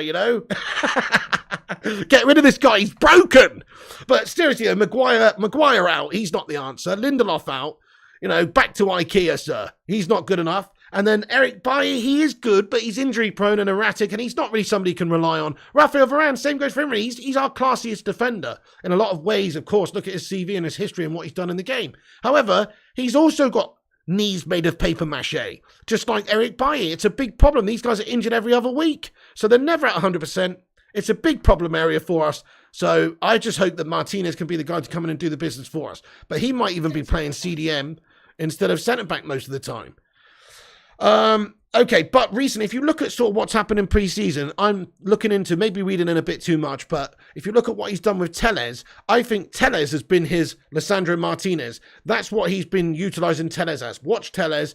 Telles been playing left side of centre-back. Telles been playing CDM, random positions for Telles. Why is that? It's because Telles isn't really part of the plan, I don't think, and that Lisandro Martinez is Telles. That's what I mean by that, like, as in, that's an indicator of maybe what Martinez will be doing in a 10-eye system. Sometimes playing left centre-back, sometimes playing CDM. I think that's pretty much, he's going to be going between the two, depending on the opposition, depending on who we're coming up against, depending on whether we're going to be playing a higher up line or a slightly lower line, if we're going to be the offensive team who's expected to thrash the opposition 5-0, or if we're the team that's expected to be under the cosh, that is going to obviously be different. So it's interesting to see, but I think Martinez could obviously help us. But the centre-back position at Man United is absolutely rotten to the core, folks. Absolutely rotten to the core. Right, we've got a few more little updates that have just come in live. Thank you, Matty Rushmano, for sending me some updates. So Brighton are continuing talks with Man United over Brandon Williams. We talked about that yesterday. Brandon Williams, keep or sell, folks. Got a few too many left backs. We've got Telles. We've got, of course, Malacia. We've got Luke Shaw. On the right back spot, though, hey, look, if Wan-Bissaka's being sold, you could probably do with keeping Brandon Williams just as backup, just as cover. He is versatile, can play left back, can play right back. I personally think he's a good player and he's a good lad. He's only 20. Like, he's got so much ability and potential. He's also another player that if we received a good offer, like there's apparently a 15 million fee that could be had for Brandon Williams because of his age and his potential. He would be worth about 50 million. That's what Brighton would be looking to pay. That's good money to be getting for Brandon Williams, in all fairness, folks, that we could use somewhere else and who's just a backup who's not really ever going to play. However, he does have potential, and I'm sort of not bothered either way. If he stays, great, we've got more cover, and he's a good youngster. And if not, then we sell him, and he's probably not really going to develop to United anyway. And we've got ourselves 15 million, which we can maybe put towards Tielemans or something. So let's ask the chat though: keep or sell? Sell, says Alec Brandon. Duncan says sell. Loan says Batman Night Fan. We got Led, says Dancing. Chris Barker says stop talking till the likes improve. Dude, how are we doing on the likes? I think we're doing okay on likes, aren't we? He says stop talking till the likes improve. We got 277 likes. Okay then, let's have a little Bacon Brigade like spike. Please do help us compete with the clickbait wankers and the corporation channels by dropping a thumbs up on this video. Share it around on the social. Help us get to 300 likes. Also, I've pinned at the top of the live chat. I'm actually going to end this poll for Frankie right here, but 62% of the chat now think that Frankie goes. Only 38% of the live chat think that Frankie de Jong stays. So I think this is all due to clearly what's going on at Barca, which is them trying to push Frankie de Jong out the door. So let's end that poll there. Going to end that poll there, folks. But as you can see, I've also pinned to the top of the live chat my Twitter page. This is the link to the tweet promoting this show. One of the things you can do to help us get this out there more and grow the channel is to retweet that. If you're on Twitter, give us a follow. I will follow every single person back that retweets that tweet that's pinned to the top of the live chat, by the way. So please do give it a retweet. It helps us spread the word. And if you're new, give us a follow and all that jazz. Thank you very much, dudes. Thank you, Dancing with the Devil. Appreciate that. Appreciate that. Poll for Ronaldo again, says Mindkiss Gaming. Okay, Mindkiss, let's be having you. You want a cheeky little poll for Ronaldo. So Ronaldo, let's see what everybody's at now, where you think is the most likely outcome for Cristiano. So does he stay or does he go? I will ask the live chat with a poll, and let's get this up. That's what she said. Hey, we hit 300 likes. Baby, we did it. Break out the red panties. It's red panty night. The live chat's got us 300 likes, baby. That is excellent. Thank you, everybody, for dropping the thumbs up on this stream. You're awesome. Also, Martial and Ashley Young have been having a little bit of a love-in. A little bit of a love-in on Instagram. So Martial commented on one of his posts, I think, and it said, "My bro, love hearts." And Youngie18 wrote back, "Was good to see you, my bro, and thanks for your shirt. Good luck for the season, bro. And it's about time you occupied that number 9 shirt." So, interesting. He's actually had the number 9 for a while, though, Ashley. Ashley Young fucking laying a smackdown at him, saying, you know, now it's about time you grew into yourself, pal, and actually lived up to that number 9 shirt, pal. No, he didn't mean that, but he obviously didn't mean that. But yeah, he actually did reply to Martial and say, it's about time you occupied that number 9 shirt. Right, anyway, okay, so Hannibal Medjbury also looks set to join a championship club on loan, folks. So do you think we should keep or loan Medjbury? Because he does look like a very bright spark, and he's had a good little pre-season, and he looks good. I mean, we've got other options around the squad as well. Lots and lots of players. He's just one of the many good youth players we've got. We can't keep them all because some of them are going to stagnate. And a good loan move for someone like Medjbury probably makes sense, because is he really going to play that much this season? Probably not going to play that much this season, in my opinion. I think he will play sometimes, but he is a good player, but because of the players that are ahead of him right now, I don't think he will make that many appearances. It probably makes sense to loan him. Vuti says loan. G-Will says Derby loan looks good. That is brilliant, United Till I Die. Absolutely amazing. Needs a loan, says Compost Smurf. So apparently the clubs that are being discussed to take him on are Birmingham, Millwall, West Brom and Middlesbrough, and they're all interested. So out of those clubs, I'd probably rather see him go to Middlesbrough, in all fairness, or Birmingham, I guess. I mean, I don't really know what, just for like opportunities. Millwall's just an horrible club. In all fairness, why would anybody want to go and play for Millwall? That's fucking horrible. Don't want to do that, do you? But West Brom, it also would be a good destination. Any of these clubs could be good destinations for him, folks. But I hope he goes to Middlesbrough, personally. No real reason, just think it would be a good move for him, right? So that's possible. And also, as I said, Helena Condis reporting that Barca are confident that Frankie de Jong will end up leaving, and that de Jong is increasingly sad and lonely on the US preseason tour. And he's also playing at centre-back. Remember that, guys. So Xavi is pushing him out. Right, guys, we're going to have a bit of a rundown of what we discussed in this video now. Then we're going to have a big Q&A. Thanks, everyone, for getting involved with the stream. It's been a great stream today. We're going to have a big Q&A in a moment. But firstly, I'm just going to do a rundown of what we discussed for anybody who's just getting in the stream. So firstly, Xavi has been quoted on the de Jong situation as saying, "I'm not here to send messages. I already spoke with Frankie. I value him very much. He's a key player, but then there's an economic situation and financial fair play. He can give us a lot also as a centre-back." So lots of reports that de Jong is now going to be playing centre-back at Barcelona, which is just absolutely crazy, isn't it? Because he's not a centre-back. What it means is that, in my opinion, the way I look at it is that he is being pushed out the door at Barcelona, and this is just another way that they've administered to Xavi instructions to try and make it uncomfortable for de Jong and to make him leave and want to go. Because right now they've already got an agreement in place with Man United for 85 mil, and they've already bought lots of players and spent money, and they have to restructure some things. So they want to sell him, and that's pretty clear and evident. Otherwise, they would not have accepted an offer from Manchester United, which we know they already have. So that is the case. De Jong really must feel pretty disgusted with the situation, because they're signing players, yet they still can't pay him the 17 million that they owe him. And really what this is all about is just making him not want to stay in Barcelona. That's my opinion. He is quite resolved in the sense that he's said in the past it's his dream club and he's very happy at Barcelona, doesn't want to leave Barcelona, but they don't want him at Barcelona anymore, and it looks like they're pushing him out and they're going to be starting playing him centre-back until he goes. So pretty strange. And also even they're linked with another player, Jules Koundé. Fabrizio reporting a little while ago today that Barca are preparing an opening bid. It won't match the 55 million, but the structure will be different. No Depay and or Dest included. Chelsea's 55 million bid still valid in Sevilla's hands, right? Sevilla sources insist they're only talking to Chelsea right now, but still no final green light. So Barca are preparing an opening bid for Jules Koundé as well, another centre-back. I mean, we know that De Jong's not going to be playing centre-back anyway, but I mean, look, they're publicly going in for another centre-back, and they've just said that De Jong's going to be playing at centre-back. I mean, what's this all about? He's clearly just not going to be playing at Barca until he's gone. I think personally Xavi would have probably wanted him previously, but because of the economic situation, just look at Xavi's quote here. I value him very much. He's a key player, but then there's an economic situation and financial fair play. That sums it up really. It's beyond his control. Maybe he's looked around the squad and said, we need this player and that player more than we need this player. I find it surprising because of the type of player Xavi was himself as well. But hey, look, there you go. I mean, it's beyond his control. It's happening upstairs. And Barcelona want to sell him in order to restructure some things. So it's quite clear that they want the money, and it's also quite clear that he's being pushed out the door, because why are they playing him at centre-back, and why are they signing all these other players and refusing to settle up this 17 million that they owe him when they can? Very odd situation, folks.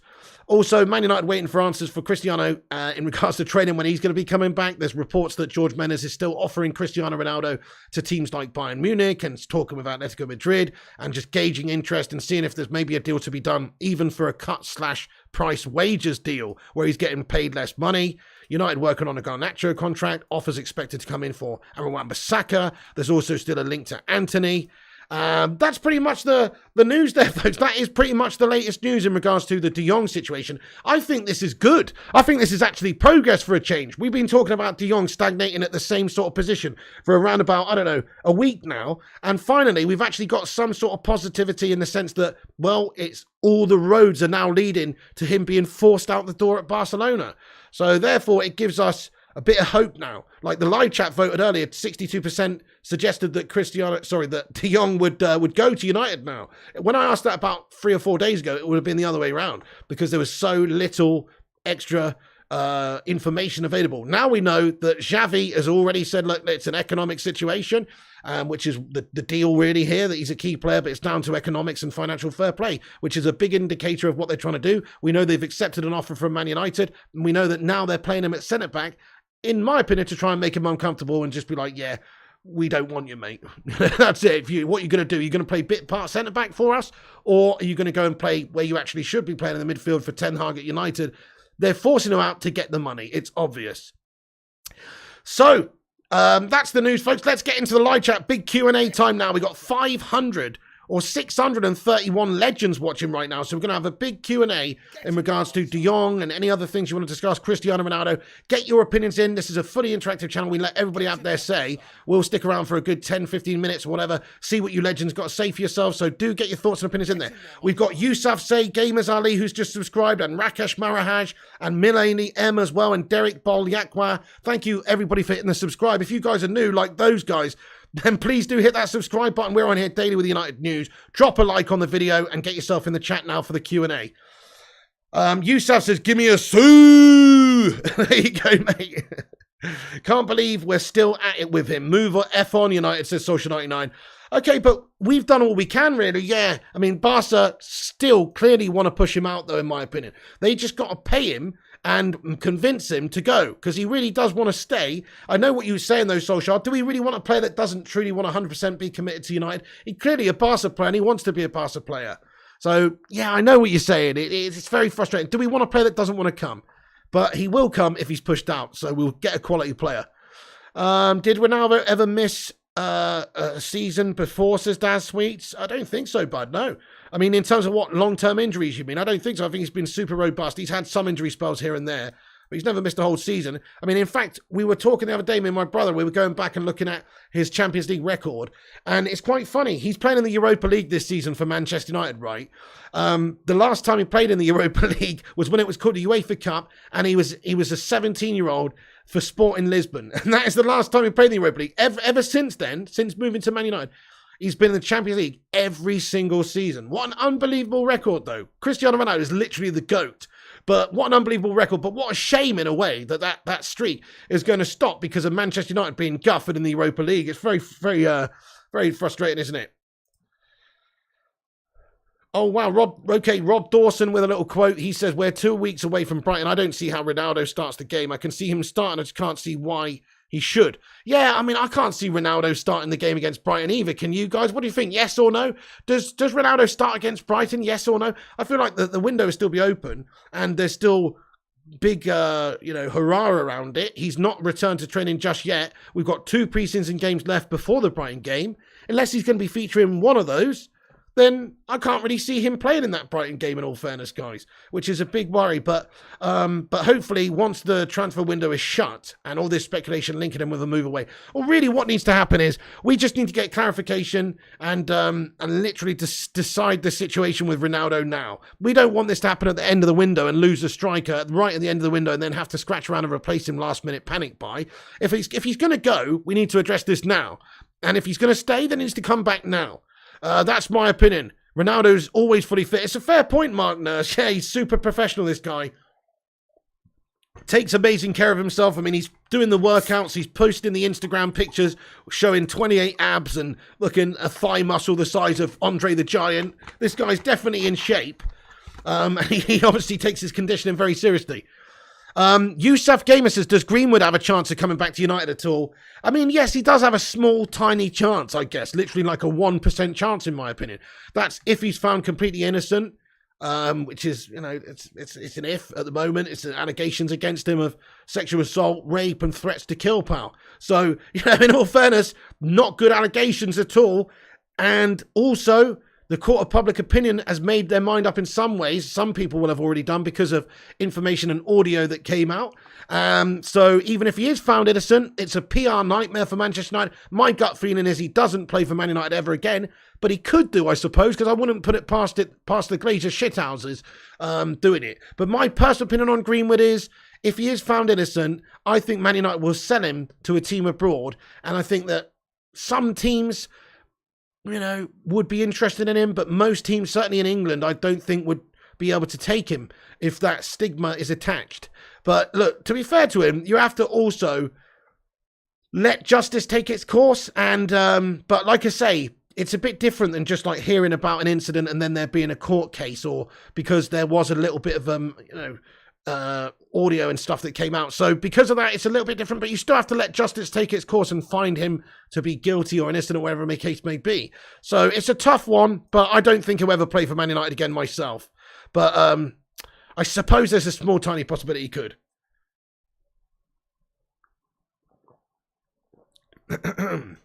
Right then, folks. Nice. Let's get back into the live chat for this Q&A, you absolute bunch of heroes. I'm just going to give this a refresh. My chat is stuck there. But we got 590 legends in here, guys. What's great to see you all in here. And here for the news about Barca pushing Frankie out. And that is what is going on, in my opinion. That's clearly what is going on. A stigma, he can face it head on, says Mark Nurse.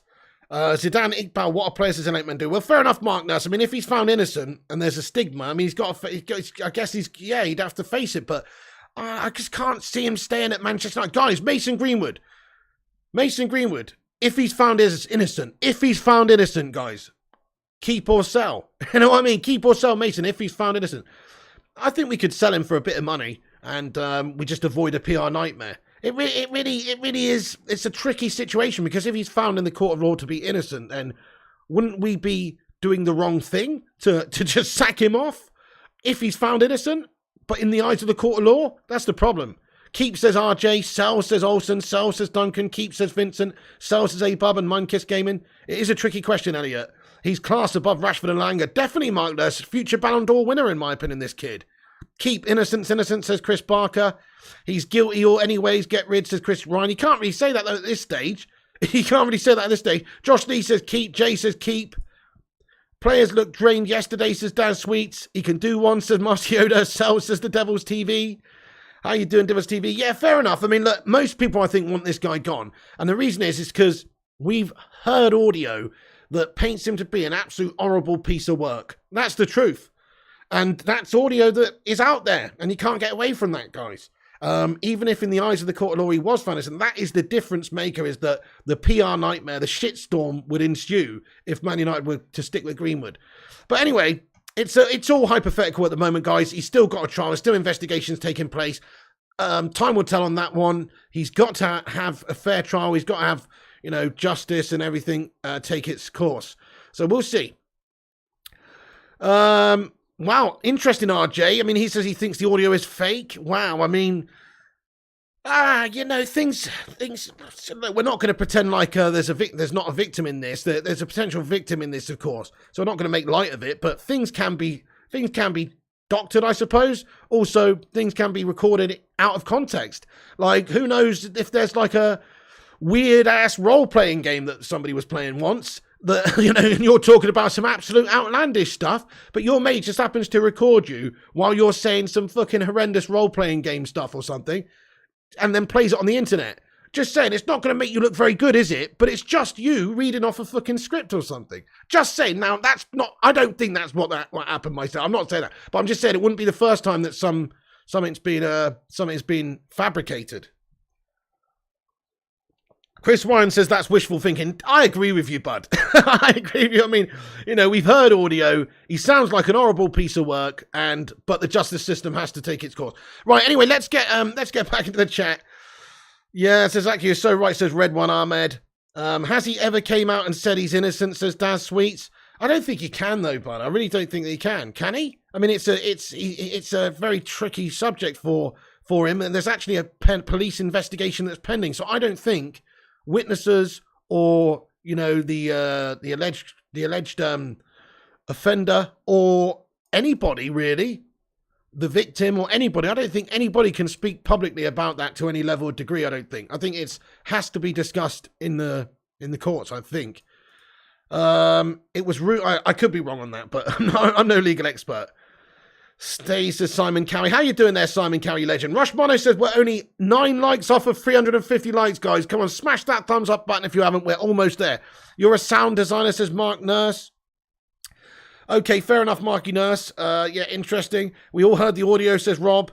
Lawyers must have asked him to shut up, says Madhouse. Right, yeah. Yusuf Gamer says make the best squad with the players we have right now, including Ronaldo and the people we're about to get. So me, Yusuf, personally, I think right now, probably left back Luke Shaw, obviously De Gea in goal. My centre-backs would probably be Martinez and Varane. Right back, I'd guess at the moment, I'd probably go with Dalot in an attacking team. And then I'd go De Jong and... I guess De Jong and Fred, or De Jong and Donny. Definitely not McTominay, but De Jong and Donny. Maybe even like De Jong, just like sitting number 6 holding. And then like Fred and Bruno like in front, and then like so 4-3-3, and then on the left I guess it's got to be Rashford, on the right it's got to be Sancho, up top at the moment it's got to be Cristiano, but could be Tony Martial of course, and then Bruno Fernandes. That is the starting 11 at the moment. Is it good enough? Probably not. I'm going to get rid of this poll anyway. So Ronaldo, 48% of people think he'll stay, and 52% think he'll go. So very split in the live chat. I mean, that's probably about the realistic possibility of it happening, really. If an offer comes in, it's 50-50 at the moment, whether he stays or goes. Jonathan says, Donny is doing himself any favours playing shitpig. No, he's not doing himself any favours, man, but it's pre-season. This is what it's about, isn't it? Getting your fitness, your sharpness, your conditioning up, and playing yourself into form. That's what it's sort of about. I mean, there's too many pre-season heroes and actual Premier League campaign melters. Let's see, these guys all want to have a good pre-season, and Donny needs to show more, doesn't he? But he got an assist in one game. He's done okay. Last game he was disappointing, but he's got an assist in pre-season in a few games. I mean, he's not done terribly, Jonathan Gallagher. He's only been getting like 45-minute halves just like anybody else. So he deserves a run in the team. I'm not going to slag off Donny and say Donny out just based on a few pre-season games. He needs a run in the side. I think give him a run in the side, give him 5 starting games and see how he does. He might flourish under Ten Hag. He also might turn out to be absolutely Billy Bang average. Yeah, Brandon says we need to sign Anthony. Xavi talking crap saying I value him very much, says Cody Martin. I know, bud. Yeah, look at those quotes. I value him very much. He's a key player, but I'd rather play him at centre-back. But he said there's an economic situation and financial fair play.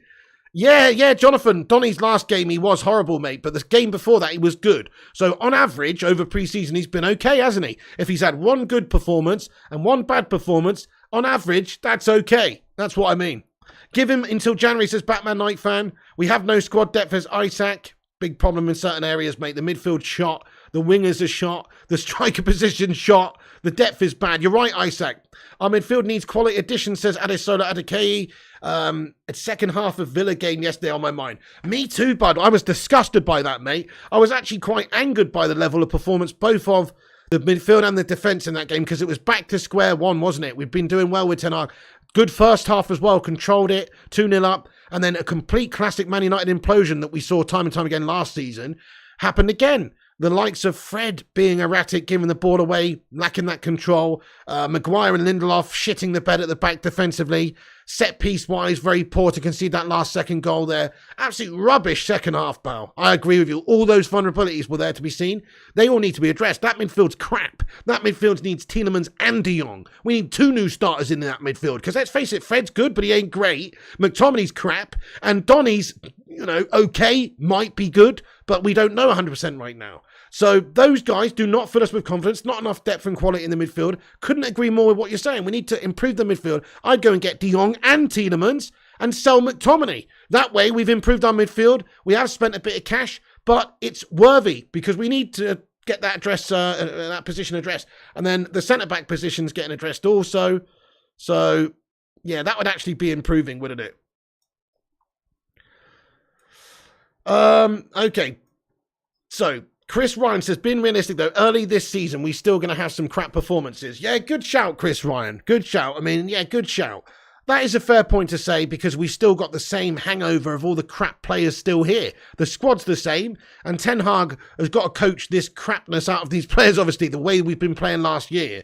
And he does have to instill a new belief and confidence and a way of playing in these players compared to last season. And they're still going to have most of that mentality, I suppose, from last season because, well, it's the same team and what can really change in a few games. So you are right, like Ten Hag's got his work out. He needs to work on improving this style of this team.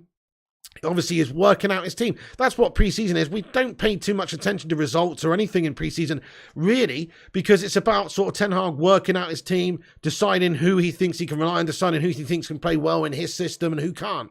And so he's looking at everybody. He's giving everybody opportunities. Some people are really flourishing, like Tony Martial, and that's all well and good. But is he going to do that in the Premier League? It's a big question. I mean, it bodes well. He looks hungry and committed, and he's running and pressing and really putting in a shift, and that's what I want to see. But is it going to be a case of, we go 1-0 down against the team and he misses one shot and then his head's gone and he's just an absolute shadow of a man again? Because we've seen that too many times. You have to do it in the big competitive games to a consistent standard.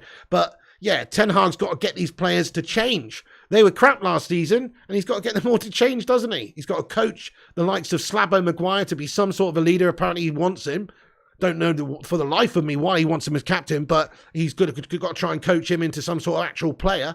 And then he's also got to improve all the other underperforming players. People like Luke Shaw, people like Bruno Fernandes, Rashford, Martial. All these guys were absolute melters last season. He's got a big task to try and get them from all of a sudden being melters to changing them to winners. So you're right, actually. It's not going to happen overnight. We do have to be patient.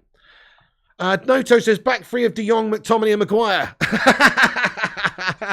Nice one, Notos. McTominay, Maguire and De Jong as our back three. Love it. Redman says, CR7, please don't go. Mark says, most of you, hang on a sec, most of you got way too excited about those wins that you can see the emotions in your arguments, says Mark Nurse. I mean, look, people like to get invested in what we're doing. We're excited that we beat Liverpool 4-0. It doesn't mean that much. We're still going to celebrate it, though.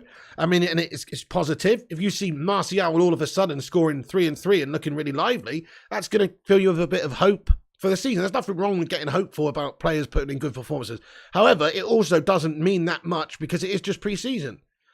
Yeah, you're damn right, Daryl Platt. Ragnick said we needed 10, not too far wrong. You're spot on. We did need 10 new signings with 6 players going in the summer. We did need 10 for a proper squad. And that's why he got sacked, because they didn't want him talking about that sort of stuff publicly. Youssef says, do you think Zidane Iqbal will get into Man United's first team squad in the near future? Yes, I do, actually. I mean, maybe not like immediately this season, but I think he could play some role in the team and come in and play, a bunch of Europa League games, League Cup games and stuff like that, come on as a sub here and there. Next season, I think, will probably be his proper breakout season, but I don't know. It depends on how Ten Hag's going to coach. He is somebody that does develop youth talents and somebody that's got a tremendous track record of taking young players and developing them to really top players that all the European clubs are interested in. So if he can do that with players like Iqbal and guide them and develop them and actually chuck them in at the deep end, but they do well and flourish, then I'm up for it. I just think that maybe a bit too soon. I don't know. Rushdie says we've got 365 likes. Come on, we're getting closer to 400, my friends. Can we do it? That is the target then for the stream. Let's try and get the 400. Daz says Ralph did so much good with everyone at the club against him. Yeah, I mean, he was a realist. He said it how it was. He will always get respect for me from that sense. I think, personally, the way he managed the squad was crap. That's just my opinion. And I really don't like how he stuck with the same old rubbish ways that Ollie did and everything. He didn't have to do that. Maybe he was just a literal puppet for the people upstairs in terms of that. But no, based on what he said, based on how he spoke, I don't think he was. I think he was a realist and he sort of said it how it was. Mark Nurse says, let's forget that Arsenal maniac. All I want is for fans to be realistic. That's why we have Gash. Mark Nurse says, Chris Ryan. Cody says, I think Garnacho and Zidane are our highest valuable young talents. Good call, Cody. Yeah, I mean, I think certainly, yeah, both of those players you've highlighted there are brilliant. I could see, some other players like Mejbri being very good in the future. Charlie Savage even. Yeah, you're absolutely spot on. But I do think, yeah, Garnacho and Zidane look like some very good prospects. Particularly Garnacho at 17, I think is a real player. Like he's got Greenwood vibes about him. Wait a sec, I take that back. I take that back, guys. But I just mean about a young 17 or 18-year-old breaking into the scene who could actually have some really good quality and improve us and have a big impact. Yeah, he's 18 now, says Hader. That's right, yeah. Do you think Ten Hag will stick with Slabby as Captain Pig? Chris Koo, my gut feeling says no, because who in their right mind, other than people who have been up all night drinking meth, would select Harry Maguire as captain? So I think no. I think this is just he's the pre-season captain, and once he's signed players he wants to sign, maybe the butcher of fucking Argentina or whatever, old Martinez or whoever, maybe he'll give it to someone else. I don't know. Ten Hag's got his ideas, hasn't he? Maybe he doesn't feel like he's a good enough leader in there just yet, and so he's sticking with Maguire. But what he said about Maguire is he's successful. All the things he said about Maguire is that he's good, and what he said about Maguire is wrong, because he's not successful and he's never won jack shit. He literally hasn't won any trophies ever. So he's not successful, and he's also crap, and he's also a bad leader. So so for those reasons, I'd say no. Why would you have Iñaki captain? But he is at the moment. Big up yourself there, El Padrino. What's good? Wayne Best from Trinidad and Tobago. CR7 must stay. Hey, Wayne Best. Shout out to Trinidad and Tobago, my friend. Yeah, I think so too. Keep him at all costs. Don't accept any offers unless they're really quite big offers that we can't really turn down for a 37-year-old. Hader says, Zidane Iqbal looks very promising. He reminds me a lot of De Jong, the way he plays with the ball. Stick to his feet. Yeah, man, I know what you're saying, that close control. Palisri is very good as well, says United till I die. Successful, my foot, says Jonathan Gallagher. We need to keep Garnacho grounded. If he works like Ronaldo did, could be a top player. Spot on, Chris Ryan. He seems to have tremendous natural ability. Very impressed by the few games I saw from him in the youth setup last season, including that final, the cup final. Very impressive. Liam says, just think we could have had Thiago and Saul right now if the Glazers weren't holding the club back. Instead, they sat on Chelsea and Liverpool's bench. Yeah, there's loads of other players we could have signed as well that we were linked to and that we could have had and that were offered to us. People like Ruben Diaz, people like Luis Diaz, people like Julian Alvarez, recent players that have been offered to us that have gone to other clubs and done well. It's a piss take, isn't it, mate? It's an absolute piss take. I agree. Redwan Ahmed says, I don't know how, but these goals of Garnacho are exceptional. How does he plan that, says Redwan. I think he's got great football in mind. He seems very natural. You're watching from Saigon. Nice one, M. Shout out to Saigon, bud. He won the Thailand trophy, says Jay Linners. Hey, Solo Tamua, what's going on, man? Shout out to the Man United Agenda YouTube channel as well. Much love, Solo. How you doing, bud? Big up yourself. Vinny says, Pig, want Depay because Pig's pig pie is a good pie. Vincent, you can also put the crack pipe down, sir. Hader says, I don't know why Garnacho hasn't got a look in. Maybe Ten Hag thinks he's not ready yet. He's very young. He is only just turned 18. The covert narcissist, thank you for subscribing, bud. Solo Tamura says, the long time. Hopefully you are keeping well and keep smashing it. Thank you, bud. I am doing all right, actually. It has been a long time. Yeah, man. I'm going to give you a message soon, actually, and try and get you on some fan debate shows for when the season gets going again, if you're up for it, lad. But yeah, just enjoying the summer break personally, apart from United's transfer window, obviously. You're watching from Omicron per se, says Govu. Oh, okay. You're not disturbed with Harry being named captain, as he could be captain of United from the bench, says Adesola. Okay, I feel that, but yeah, what's the point of that though? But I feel that you might as well have him not the captain then. Make the statement and strip him. Yeah, was 87 says Vincent, Stefan Defo on something. UTD Till I Die says 514 watching and 381 likes. Thanks for that, everyone. That is amazing, actually, everyone. Thank you so much for watching and hitting the like button on it. We're only going to stick around for a couple more minutes. I'm going to read out one or two more comments, so please do get them in. Your final thoughts. I've been on for an hour and a half. I know, Hader, mate. I know, bud. Well, you know, we've got so many legends in here. I'd like to give everybody a chance to comment. I mean, a lot of channels just don't read out comments at all, do they? Or they only read out super chats and stuff. We're not like that on this channel, folks. We give everybody a platform. Nice one, Solo. Great to hear, man. I'll be in touch. Absolute legend. They're seeing it. We need depth, says Zanajolo. Garnacho's time soon will come. Right, they must focus on Rashford, says Cody. Rob says Harry can captain the water bottles. Yeah, man, that's it. Get him on the old water boy duty, lad. He reminds me a bit of Bobby Boucher, actually. Bobby Boucher! Garnacho is Eric Ten Hag's secret weapon next year, says Madhouse. Could be. Could have the impact of a Rashford or a Greenwood in his first proper season, it's true. Mark says Rashford could be dropped if he keeps walking this season. Yet, definitely. I liked his first half performance yesterday. Was it yesterday? The other day. And but I did not like... Yeah, it was yesterday, but I did not like his second half performance as much because there was one or two times when he stopped the chase, and that sort of stuff pisses me off. FIFA tonight, absolutely. Was87 will be on for FIFA tonight. Thank you, Chris Koo. Says you're the best at reading comments I've seen. Big thank you, Chris Koo. Hader says, do you think Anthony will come? Yes, if Ronaldo goes, and yes, if De Jong doesn't come. No, if Ronaldo stays, and no, if we do get De Jong. Oh, man. Maguire, the new water boy. Exactly, Solo.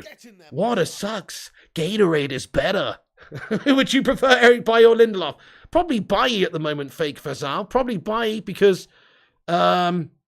he's just, I think he's athletic, he's strong, he's physical, he's good in the air. He is injury prone, though. Lindelof, I think, is a great passer. He's a great shepherd of the ball, but his one-on-one defense is questionable. His aerial ability is questionable.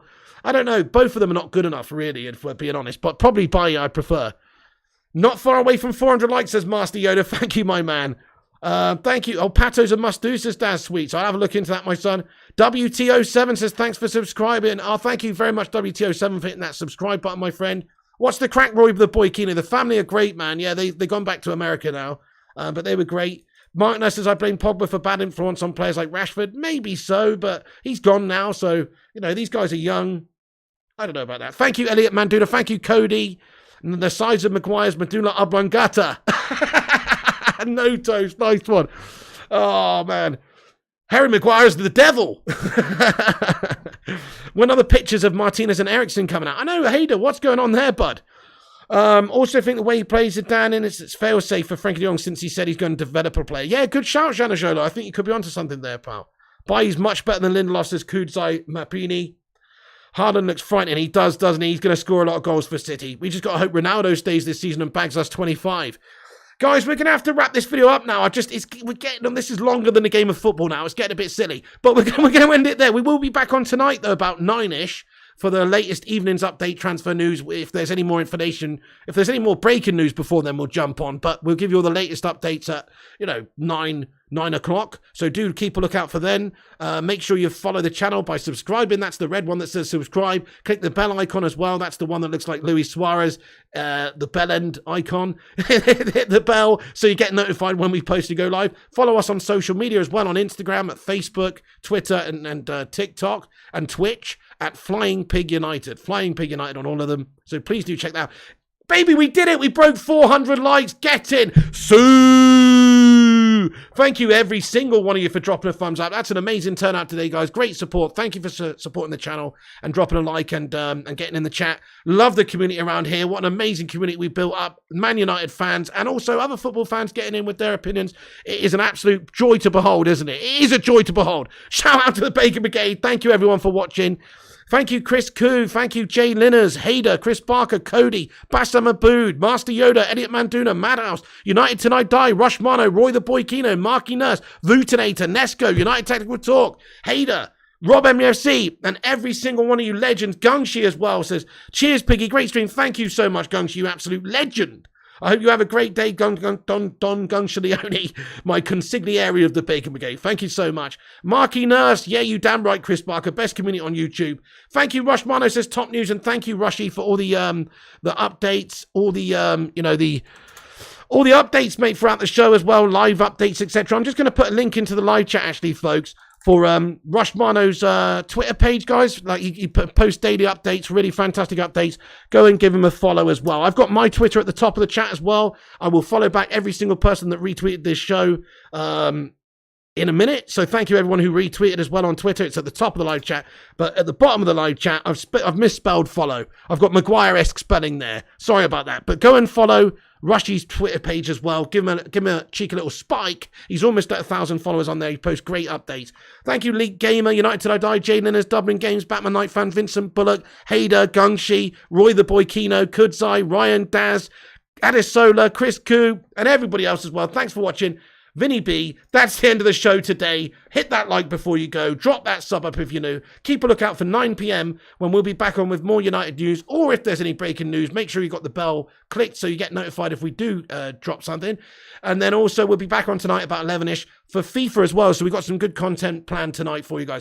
Catch you later. Thanks for tuning in, guys. That's it for me. Stay classy. Have a good one. And come on, United. Sign some bloody players. Announce Martinez. Let's get this De Jong deal done. It's a debacle. Catch you on the next one. See.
Simon Cowie with a late super chat at the end of the show. Simon, what you doing, my friend? Thank you so much. Guys, everybody, let's get a sue in there for Simon.